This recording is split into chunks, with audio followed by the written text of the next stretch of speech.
Hello बच्चों, let's see this question. A monochromatic light source of wavelength lambda is placed at S. ठीक है, S point है यहाँ पे.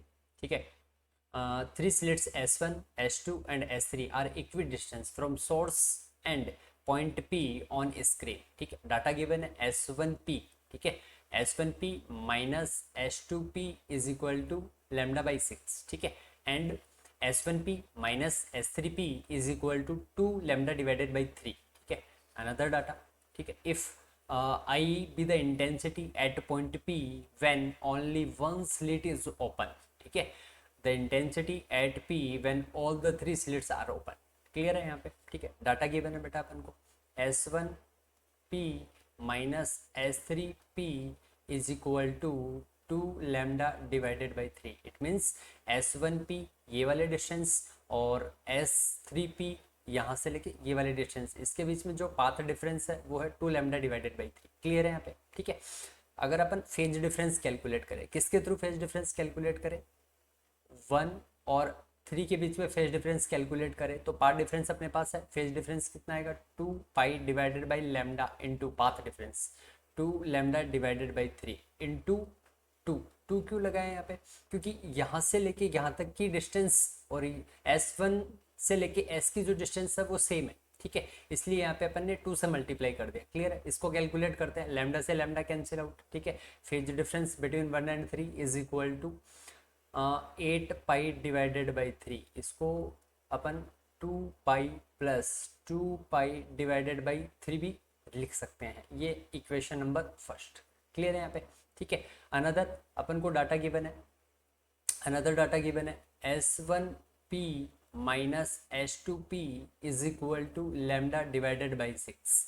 S1P minus S2P is equal to कितना given है, lambda divided by 6. Clear है, यहाँ पे हमें कैलकुलेट करना है S2P minus S3P is equal to. ठीक है, अगर अपन S1P, ठीक है, S1P माइनस S3P को सब्ट्रैक्ट कर दें किससे, S1P माइनस S2P से, तो अपने पास जो वैल्यू आएगी वो S2P माइनस S3P की आएगी. ठीक है, वैल्यू पुट करते हैं यहाँ पे, 2 lambda divided by 3 minus lambda by 6. LCM लेते हैं, एलसीएम आएगा यहाँ पे 6, यहाँ पे आएगा 4 लैम्डा माइनस लैम्डा, वैल्यू आएगी 3 lambda divided by 6. It means lambda divided by 2. Clear है, इसके लिए अपन पाथ फेज डिफरेंस कैलकुलेट करते हैं. फेज डिफरेंस किसके बीच में, 2 और 3 के बीच में. ठीक है, फेज डिफरेंस 2 और 3 के बीच में, तो वैल्यू आएगी 2 और 3 के बीच में फेज डिफरेंस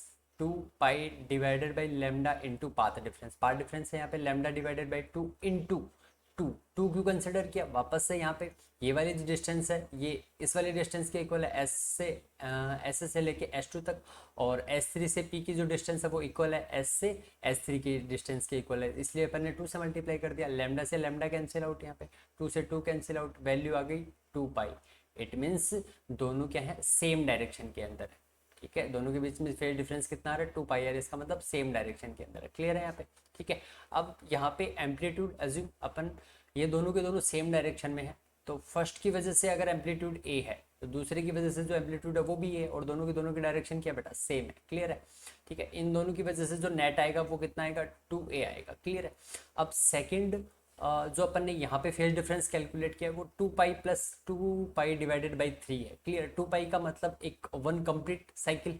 ठीक है, उसके बाद जो फेज डिफरेंस अपन को बनाना है वो कितना है यहाँ पे, 2 pi divided by 3.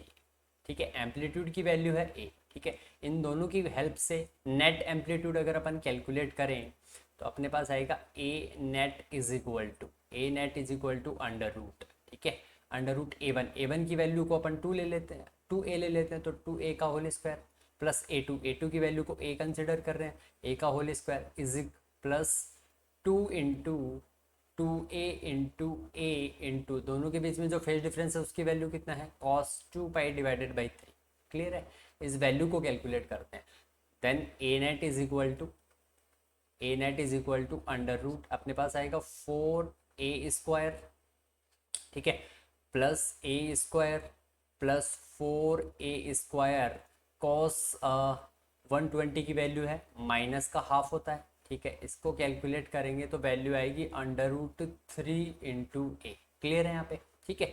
We know that intensity is directly proportional to amplitude का होल स्क्वायर, ये हम जानते हैं। इंटेंसिटी होता है वो एम्पलीट्यूड के होल स्क्वायर के इक्वल होता है। क्लियर है यहाँ पे, ठीक है। जब सिर्फ एक सिंगल स्लिट अगर ओपन है तब इंटेंसिटी की जो वैल्यू है वो अपन को गिवन है आई, ठीक है। और अगर सिंगल स्लिट ओपन है तो एम्पलीट्यूड की वैल्यू कितना है, ए है, ठीक है। अब यहाँ पे जो एम्पलीट्यूड आ रहा है वो कितना आ रहा है, √3 × A। तो यहाँ पे अपन इंटेंसिटी कैलकुलेट कर सकते हैं। Intensity I dash is divided by I is equal to, इस कंडीशन में जो एम्पलीट्यूड है वो √3 × A का whole square divided by, single slit open था तब एम्पलीट्यूड ए था तो ए का होल स्क्वायर, ठीक है। तो यहाँ पे जो आई डैश की वैल्यू आएगी, I dash is equal to 3 × I, मतलब पहले वाली इंटेंसिटी के 3 टाइम्स इंटेंसिटी आ जाएगी। कब, जब आपने तीनों स्लिट्स को ओपन कर दिया। ऑप्शन चेक करते हैं, option first is the right answer. Thank you, best of luck.